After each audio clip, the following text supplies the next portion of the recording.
விவாத நேரம் தொடர்கிறது. முருகன் சார் இடைவெளிக்கு முன்னாடி பேசிட்டு இருந்தோம், தொடர்ந்து சார். இருக்கிற சட்டங்களை எல்லாம் மாற்றுவதாக ஒவ்வொன்றாக மாற்ற வேண்டும், அதெல்லாம் சரியா இல்லைங்கிற மாதிரி எல்லாம் ஒரு கருத்தை சொல்லி இருக்கிறார். ஏற்கனவே இருந்த சட்டத்தை அப்படிதான் இதை மாற்றுவதனால தான் இன்னைக்கு இந்திய நாடே கொந்தளித்துக் கொண்டிருக்கிறது. அவர்களுக்கு வேண்டியவர்களை தேர்தல் கமிஷனராக போட்டு அவர் என்ன சொல்லுகிறார்களோ அதெல்லாம் செயல்படுத்துகின்ற ஒரு மனிதராக அவர் இருப்பதனால்தான் இன்றைக்கு வாக்குல சேர்ப்பதிலோ நீக்குவதிலோ பதிவு செய்ததிலோ பலவிதமான குழப்பங்கள் ஏற்பட்டு இந்தியா முழுவதும் இன்றைக்கு போராட்ட களமாக இருப்பதற்கு காரணமே அவர்கள் கொண்டு வந்த திருத்தம் தான். இன்னொன்று, உச்ச நீதிமன்றத்துக்கு நீதிபதிகளை நியமிப்பதற்கு கொலிஜியம் என்ற ஒரு அமைப்பு இருக்கு ஏற்கனவே ரொம்ப நாளா. அந்த கொலிஜியத்தை எடுத்து விட்டு இவர்கள் பார்த்து யாரை வேணாலும் உச்ச நீதிபதியா போடலாம்னு ஒரு முயற்சி நடந்தது. ஆனால் உச்ச நீதிமன்ற நீதிபதிகள் ஒரு 5 பேர் வெளியில உட்கார்ந்து நிருபர்களை கூட்டி அதை கண்டித்து பெரிய பேட்டியை கொடுத்தார்கள். இதெல்லாம் ரொம்ப இந்த நாட்டை சீர்குலைக்கக்கூடிய விஷயமாக இருக்கிறது. இந்திய நாட்டு அரசு எடுக்கிற இந்த முடிவெல்லாம் எங்களால் ஏற்றுக்கொள்ள முடியாதுன்னு சொல்லி கடுமையான கண்டனத்தை தெரிவித்ததனால் அந்த கொலிஜியம் என்ற அமைப்பு அப்படியே கொஞ்சம் இருந்துகிட்டு இருக்கு. இல்லைன்னா நேரம் தூக்கி இருப்பாங்க. இப்போ அதெல்லாம் நீக்கிறதுக்கு அவங்க முயற்சி பண்ணுவாங்க. அடுத்தபடியா என்ன சொல்லுவாங்க, இந்த நாட்டில் இடஒதுக்கீடு இருக்கக்கூடாதும்பாங்க. இடஒதுக்கீடு ஒரு குறிப்பிட்ட காலத்துக்கான இருக்கணும். இப்ப 70 வருஷம் ஆச்சு, இனிமே இடஒதுக்கீடு இருக்கக்கூடாது. பொருளாதார அடிப்படையில் வேணா இடஒதுக்கீடு கொடுக்கலாமே தவிர நீங்க ஜாதிய ரீதியில இடஒதுக்கீடு சமூகத்தின் அடிப்படையில் கொடுக்க கூடாது என்ற சட்ட திருத்தத்தை கொண்டு இன்றைக்கு பல கோடி பேர் பயனடைந்து கொண்டிருக்கின்ற சாதாரண ஏழை எளிய தலித்து மக்கள் மலைவாழ் மக்களுக்கு எந்த விதமான ஒரு முகாந்திரமும் இல்ல. நீங்க ஒரு ஹைபோதெட்டிக்கலா சொல்லி இல்ல அது நடக்குங்கிற சட்ட திருத்தம்னா என்ன சட்ட திருத்தம்? அவங்க ஏற்கனவே அது மாதிரி முயற்சி பண்ணவங்க தான். ஏங்க நீங்க இந்த சட்டத்தை இதை இந்த இடஒதுக்கீடு அறிவித்த போது விபி சிங் இருக்கும்போது அறிவித்த போது இதே இந்து இயக்கங்கள் தான் அவங்க தான் கடுமையான போராட்டத்தை வட இந்தியாவில் நிகழ்த்தி காட்டினார்கள் இல்லையா?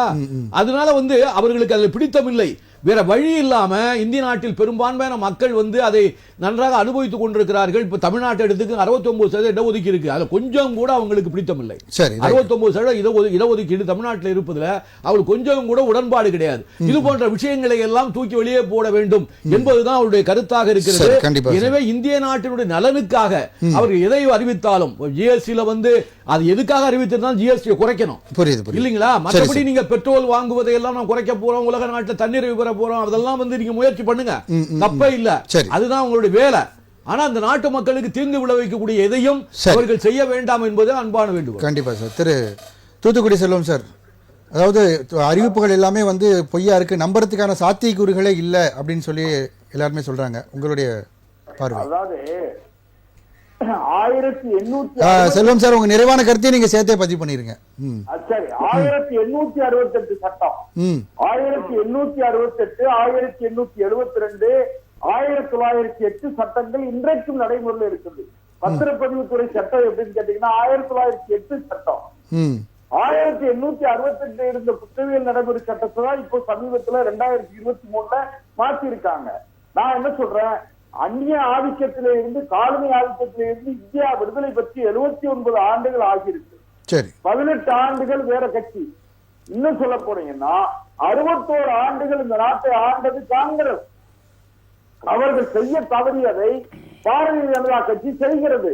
அது குறிப்பாக பிரதமர் நரேந்திர மோடி அவர்கள் செய்கிறார்கள். மாற்றத்தை நாம் எதிர்கொள்ள வேண்டும். இன்னும் சொல்ல போனீங்கன்னா நாம இதை செய்ய ஆரம்பிச்சதனுடைய விளைவுதான் என்னன்னு கேட்டா, இன்றைக்கு ராணுவ தளவாடங்களை உற்பத்தி செய்யக்கூடிய அளவுக்கு நாம தண்ணீரை பற்றி வர்றோம்.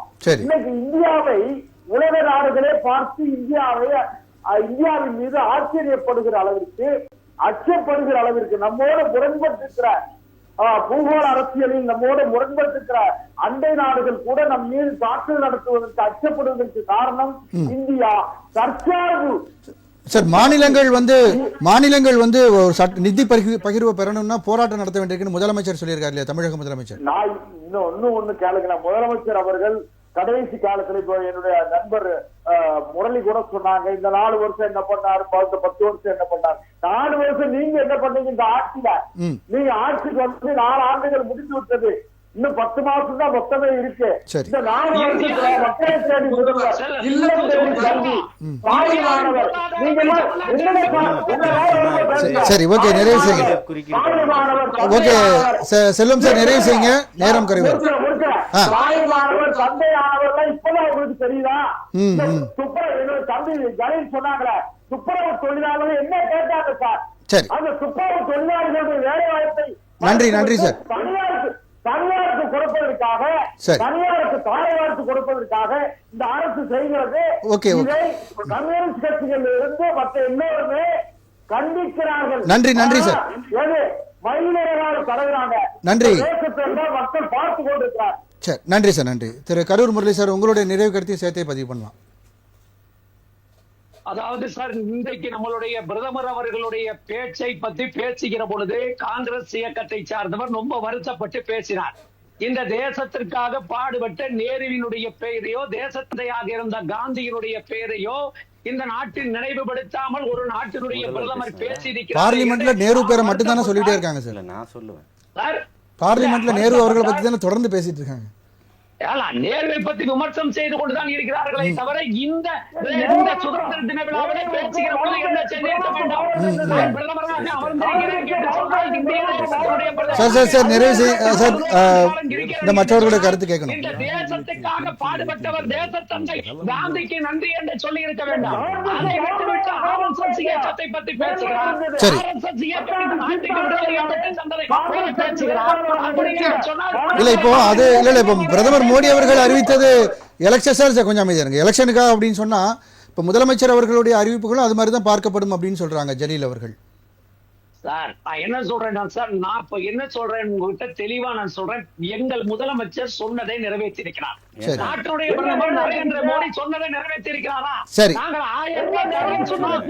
நன்றி சார். நான் அரங்கில நிறைவு கருத்து கேட்க வேண்டியிருக்கு. அக்கௌண்ட்ல போறேன்னு சொன்னாரே. நன்றி சார். நன்றி. சரி சார், ரெண்டு பேருக்குமே நன்றி. கணிலுக்கு பிரச்சனை வந்துடும்.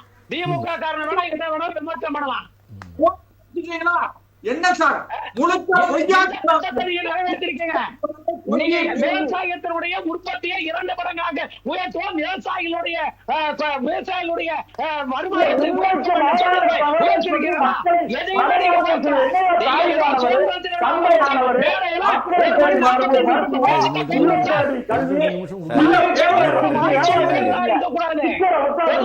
இந்தியாவின் பொருளாதாரம் தமிழ்நாட்டினுடைய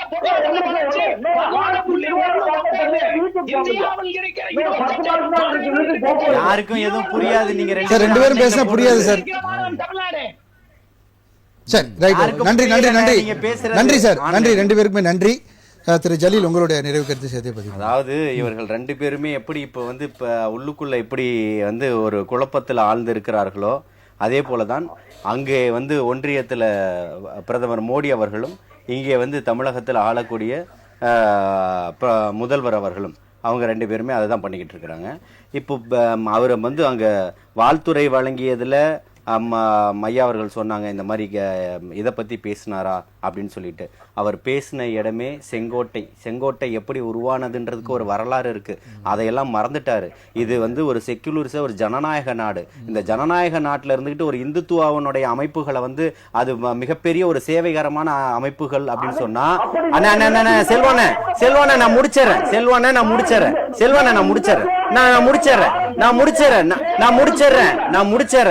நான் முடிச்சிடுறேன். தமிழகத்துல எத்தனையோ இயற்கை பேரிடர்கள் வந்திருக்கு, மிகப்பெரிய அழிவுகள் நடந்திருக்குது. ஆனால் ஒன்றிய முழுக்க எத்தனையோ கேரளால நடந்திருக்கு, எல்லா இடங்கள்லயுமே நடந்திருக்கு. கொரோனா காலகட்டமா இருக்கும். RSS யாரையுமே யாரும் பார்த்திருக்க முடியாது. எத்தனையோ கிறிஸ்தவ இந்துக்கள் சகோதரர்கள் எல்லாருமே இருந்திருக்கிறாங்க. நாம இந்துக்களை சொல்ல வரல. RSS நிறைய இடங்கள்ல சேவைகள் அதுதான் சொல்றேன். அவர்கள் அப்படி ஒரு கட்டமைப்பை உலகம் ஃபுல்லா நாங்க இந்தியா முழுக்க இதெல்லாம் செஞ்சுக்கிட்டு இருக்கோம் அப்படின்ற மாதிரியும் மத்த யாருமே வராத போன்றோம். அவருக்கு ஒரு தனிப்பட்ட புகழாரமே அப்படின்றது இந்த ஜனநாயக நாட்டுல இந்த மோடி அவர்கள் அந்த இடத்துல புகழ்ந்தது தவறா? இது ஒரு ஜனநாயக நாட்டினுடைய முதல்வர் பிரதமர் காங்கிரஸ்ல சேர்ந்தவர் பேசும்போதே வந்த ஒரு இயக்கம் 100 ஆண்டுகள் ஆகியிருக்கு, அதை ஒட்டி ஒரு வாழ்த்து தெரிவிக்கிறார். இதுல என்ன தவறு இடம் இது இல்ல. என்ன சொல்றேன், அததான் சொல்றேன். அது RSS 100வது ஆண்டு விழாவுல போய் பேசினார் இல்லையா, அதுல பேசுங்க நீங்க எதை வேணாம். அதுக்கு நீங்க போனதுமே நிறைய சர்ச்சைக்குள்ளான கருத்துக்கள் எல்லாமே வந்தது. அப்படி இருக்கும்போது ஒரு சுதந்திர விழா மேடையில நீங்க தடை செய்யப்பட்ட ஒரு அமைப்பு இல்லையா RSSன்றது ஒன்னு தடை செய்ய. நீங்க எப்படி தடை செய்வீங்க? இந்த மகாத்மாவை சுட்டு கொன்னது யாரு? மறுப்பாங்க.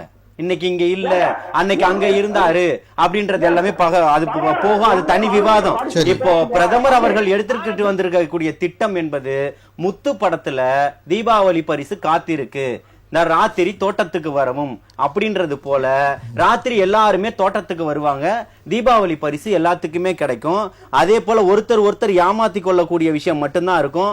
அவர் எப்படி 1 லட்சம் கோடியில இந்த இளைஞர்களுக்கு வேலை வாய்ப்புன்னு சொன்னாரோ, தேர்தலை மனசுல வச்சு சொன்னாருன்னு சொல்லி நம்ம கரூர் முரளி சகோதரர் சொன்னார் பாத்தீங்களா, அவருக்கு சொல்றேன், அதே போல்தான் தாயுமானவன் திட்டமும் இங்க இருக்கக்கூடிய தூய்மை பணியாளர்கள் திட்டமும் விவசாயிகளை பத்தி இவர் தலைமையில் ஒரு பெரிய பேரணியில நடைபெற்றது, நீங்க பாத்திருப்பீங்க. இல்ல பெரிய இல்ல 200 பேரை சேகர் பாபு அவர்கள் மீது கடுமையான விமர்சனங்களை வச்சுட்டாங்க. அத்தனை பேருமே நீங்க பேச வரல, கட்ட பஞ்சாயத்து தான் நடத்திக்கிட்டு இருக்கீங்கன்னு. அதனால 200 பேரை பிளக் கார்டு ஏந்தி கூட்டு போறாராம். நான் தான் கூட்டு போறேன், பாத்துக்கங்க, நான் தான் பாத்துக்கிறேன். இருங்க நான் சொல்லிடுறேன், குறுக்கிடல இல்ல. அத வந்து பிளக் கார்டை ஏந்திக்கிட்டு ரோடு முழுக்க போய் எங்களுக்கு சாப்பாடு போடுறாங்க, இன்னைக்கு உங்களுக்கு எங்களுக்கு சாப்பாடு போடுறாங்கன்னு. இதையெல்லாம் பார்ப்பதற்கு இந்த முதல்வருக்கு நேரம் இல்ல. விவசாயிகளை பத்தி இவர் கவலைப்படுறாருன்னு சொன்னாருங்களா, இப்ப 2 மாசத்துக்கு முன்னாடி 1.5 மாசத்துக்கு முன்னாடி மழைக்காலமா இருந்தது இல்லையா, நெற்பயிர்கள் முளைத்து விட்டது, அதை கொள்முதல் பண்றதுக்கு உடனடியா சொல்லுங்கன்னு சொல்லி விவசாயிகள் போராட்டம் நடத்தினாங்க. இப்ப இருக்கக்கூடிய போராட்டம் தூய்மை பணியாளர்கள் போராட்டம், முழுக்க கம்யூனிஸ்டுகாரர்கள் நடத்தக்கூடியது. இவர்கள் கூட்டணியில மிகப்பெரிய குழப்பங்கள் இன்னைக்கு ஏற்பட்டுக்கிட்டு இருக்கு. அதனால நாட்டு மக்களுக்கு தவறான செய்திகளை கொண்டு போகணும், இருக்கக்கூடிய பிரச்சனைகளை வந்து இவர்கள் வேறு விதமா மடைமாற்றம் செய்யணும், இருக்கக்கூடிய பிரச்சனைகள் தோழமை கட்சிகள் எல்லாம் ஒழுங்கா இருக்குதுன்ற போல ஒரு கட்டமைப்பை காட்டணும் அப்படின்றதுக்காக இந்த தாயுமானவன் திட்டம், தூய்மை பணியாளர்களுக்கு உணவு திட்டம் மக்களை தொடர்ச்சியாக ஏமாற்றும் விதமான ஒரு திட்டமா பார்த்துக்கிட்டு. நன்றி சார். உங்களுடைய நிறைவு. பிரதமர் மோடி அவர்கள் இன்றைக்கு பேசும்பொழுது விவசாயிகளை எந்த காரணத்தை கொண்டு கைவிட மாட்டோம், அவர் கூட உணவுகள் தயாரிப்போம் அப்படின்னு சொல்றாரு. ஆனா இதே மோடி தான் அவர் விவசாயிகள் தங்கள் கோரிக்கையை வைத்து ஹரியானா, பஞ்சாப் போன்ற விவசாய நாடுகள், அதெல்லாம் விவசாய மாநிலங்கள், அவங்க எல்லாம் லட்சக்கணக்கான விவசாயிகள் திரண்டு டெல்லியை நோக்கி போகும்போது 458 பேரை கொன்னவர்களும் அவர்கள் தான், கொன்றவர்களும் அவர்கள் தான். அப்ப எங்க விவசாயிகளுக்கு எங்க உடன்பாடா இருக்கிறாங்க? ஒண்ணு, தமிழ்நாட்டுக்கு தமிழ்நாட்டில் SSI திட்டம் மூலமாக ஒரு 1052 கோடிங்க, ஒண்ணு பெரிய அமௌண்ட் இல்லைங்க, 1052 கோடி. இதை சட்டப்படி நமக்கு கொடுக்க வேண்டியது. நீங்கள் பிரதமருடைய அந்த சிஸ்டத்துல நீ ஏத்துக்கல, நீங்க ஏற்கனவே அங்கீகரிக்கப்பட்ட SSI திட்டத்துல 1052 கோடி கொடுக்கறதுல உங்களுக்கு என்ன பெரிய கஷ்டம்? அதுக்கு தமிழ்நாடு முதலமைச்சர் இங்க இருந்து சுப்ரீம் கோர்ட்டுக்கு வழக்காட போகின்றிருக்கு. இது முறையா? இது ஒரு இந்திய நாட்டு அரசாங்கமும் தமிழ்நாடு அரசாங்கம் ஒருங்கிணைந்து செயல்பட்டாதான் நீங்க மக்களுக்கு நல்ல பல திட்டங்களை கொடுக்க முடியும். ஒவ்வொன்றுக்கும் நம்ம சுப்ரீம் கோர்ட்ல போய் தான் வாதாடணும்னா அது சாத்தியப்பட ஒன்றா? எனவே இது போன்ற நிலைகளை இவர்கள் மாற்றிக்கொள்ள வேண்டும். எல்லோரும் யார் பிரதமராக இருந்தாலும் யார் முதலமைச்சராக இருந்தாலும் ஒருங்கிணைந்து செயல்படுகிற அந்த குணம் நமக்கு வேண்டும். மத்திய அரசை எப்படி மக்கள் தேர்ந்தெடுத்ததாக நீங்க சொல்றீங்களோ அது மாதிரி மாநில அரசையும் மக்கள் தேர்ந்தெடுத்திருக்கு. அந்த மாநில அரசுக்கு கொடுக்கக்கூடிய மரியாதையை நீங்கள் கொடுக்க வேண்டும். ஒவ்வொருத்தையும் போய் நான் சுப்ரீம் கோர்ட்ல போய் வாதம் பண்ணி தான் நான் வெற்றி பெற்று வர வேண்டும் என்றால் இது சாத்தியமான ஒன்றா இந்த ஜனநாயக நாட்டில் என்பதை எண்ணி பார்க்க வேண்டும். கண்டிப்பா சார். நன்றி சார். செல்வம் சார், நீங்க சொல்ல வந்தீங்க, அதை மட்டும் சொல்லி முடிங்க சார், நிறைவு செய்யுங்க. கொலைஜியத்துடைய விளைவு என்ன தெரியுமா? ஒரு நீதிபதி, ஏற்கனவே இருக்கிற நீதிபதி அவருடைய பையன் நீதிபதி ஆயிடுறாரு. ஏற்கனவே இருக்கிற உயர் நீதிமன்ற நீதிபதியுடைய பையன் உச்ச நீதிமன்றத்தினுடைய நீதிபதி. இந்த முறையை மாற்றணுங்கிறதுக்காகத்தான் தகுதி அடிப்படையில் நீதிபதிகள் உயர்ந்த இடத்திற்கு உச்ச நீதிமன்ற நீதிபதிகள் ஒரு பொறுப்பு வாய்ந்த பதவிக்கு நீங்க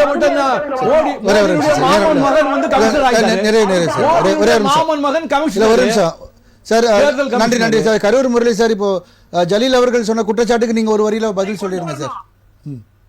இல்ல, அதாவது தாய்மானவர் திட்டம் இது போன்ற பல திட்டங்களும் தேர்தலுக்காகத்தான் ஜலீல் அவர்கள் குற்றச்சாட்டு வச்சாங்க, அதுக்கு ஒரு வரியில நீங்க ஆன்சர் பண்ணுங்க. திட்டமாக இருந்தாலும், நலம் காக்கும் ஸ்டாலின் திட்டமாக இருந்தாலும், உங்களுடன் ஸ்டாலினாக இருந்தாலும் மக்களுடைய பிரச்சனைகளை தீர்வு காண்பதற்காக கொண்டு வரப்பட்ட திட்டம் நோய் எதுவாக இருந்தாலும் அதற்கு மருந்தாக இருக்கக்கூடிய திட்டத்தை அவர்கள் விமர்சிப்பதிலே அவர்களுக்கு அர்த்தம் உண்டு. கலில் போன்றவர்கள் திமுக விமர்சிக்க கூடாது. ஏனென்றால் போராட்டம் செய்யக்கூடியவர்களை போய் தான் தலைவர்கள் பார்த்த வரலாறு தமிழ்நாட்டு உண்டு. ஆனால் போராடுகிறவர்களை வீட்டிலே பனையூர் பங்களாவிற்கு வர சொல்லி பார்த்த வரலாறு உங்களுக்கு தான் உண்டு. ஆகவே மக்களுக்கு சினிமா பார்க்க போறதுக்கு உங்களுக்கு நேரம் இருக்கு. போராடக்கூடியவர்கள் மக்களை பார்க்காத இந்த பாசிசவாதத்தினுடைய முதல்வர் போல ஒரு திராவிட கட்சியினுடைய முதல்வர் நடந்துக்கிறது மிக மிக கேவலமான ஒரு செயல். சொல்லி இருக்கிறார், பிரதமர் அவர்கள் சொல்லி இருக்கிறார், அரசியல் சாசன சட்டத்தை இயற்றி தந்தவர்களுக்கு ஒரு சல்யூட் என்று சொல்லி இருக்கிறார். நன்றி சார். அவர்களே, அரசியல் சாசன சட்டத்தை உருவாக்கியவர்களுக்கு சல்யூட் அளிப்பதை காட்டும் அந்த அரசியல் சாசனத்தை பாதுகாக்க வேண்டும். நன்றி எண்ணம் நன்றி நன்றி நன்றி நன்றி சார். நன்றி. நம்முடன் விவாதத்தில் நன்றி சார். நம்முடன் விவாதத்தில் பங்கு பெற்ற விருந்தினர்கள் அனைவருக்கும் நன்றி. மீண்டும் ஒரு விவாத நேரம் நிகழ்ச்சியில் சந்திப்போம் நேயர்களே. நன்றி, வணக்கம்.